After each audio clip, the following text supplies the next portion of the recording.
বিসমিল্লাহির রহমানির রহিম। সম্মানিত ভিউয়ার্স, আসসালামু আলাইকুম। আশা করি আপনারা ভালো আছেন। তো আমিও ভালো আছি। আপনাদেরকে আজকে আমি নিয়ে এসেছি কোথায় জানেন? বগুড়া জেলায় গাবতলী উপজেলার দুর্গাটা ইউপির পুনিরপাড়া সরকারি প্রাথমিক বিদ্যালয়ে। আর এই বিদ্যালয়ে প্রধান শিক্ষিকা মোসাম্মদ রেজিয়া বেগম রেখার অবসরজনিত বিদায়ী সংবর্ধনা অনুষ্ঠানে। এই বিদায়ী সংবর্ধনা অনুষ্ঠানে উপস্থিত হয়েছেন দুর্গাটা ইউপি ক্লাস্টের সকল শিক্ষক শিক্ষিকাবৃন্দ এবং আরো উপস্থিত রয়েছেন পুনিরপাড়া গ্রামের অনেক গণ্যমান্য ব্যক্তি। আজকের এই বিদায়ী সংবর্ধনা অনুষ্ঠানে পুনিরপাড়া গ্রামের সবাই মর্মাহত। এই বিদায়ী সংবর্ধনা অনুষ্ঠানে পুনিরপাড়ার অনেকেই তারা বলতেছে এই রেজিয়া বেগম রেখার অবসরজনিত বিদায়ী আসলে এটা বিদায় নয়। এই রেজিয়া বেগম রেখার এই শিক্ষা প্রতিষ্ঠানের দিকে খেয়াল রাখতে হবে, কারণ ৩৮ বছর চাকরি জীবনে এই রেজিয়া বেগম রেখার রয়েছে অক্লান্তিক পরিশ্রম এবং এই রেজিয়া বেগম রেখার এই শিক্ষা প্রতিষ্ঠান থেকে অনেক ছাত্রছাত্রী বেরিয়ে তারা আজকে অনেক ভালো জায়গায় পৌঁছেছে।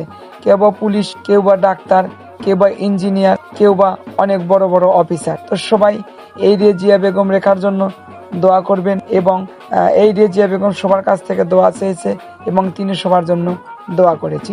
এই রেজিয়া বেগম রেখার অবসরজনিত বিদায় সংবর্ধনা অনুষ্ঠানে সবাই মর্মাহত, কারণ তিনি অত্যন্ত ভালো একজন মানুষ ছিলেন।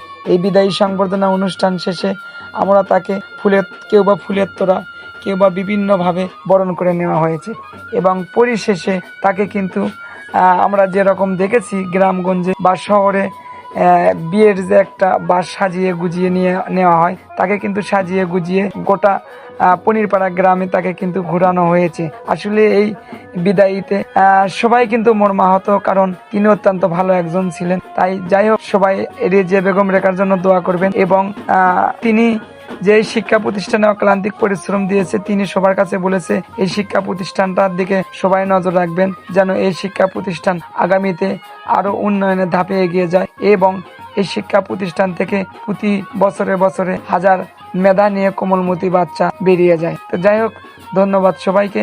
আবারও আপনাদের সাথে দেখা হবে অন্য কোনো ভিডিওতে।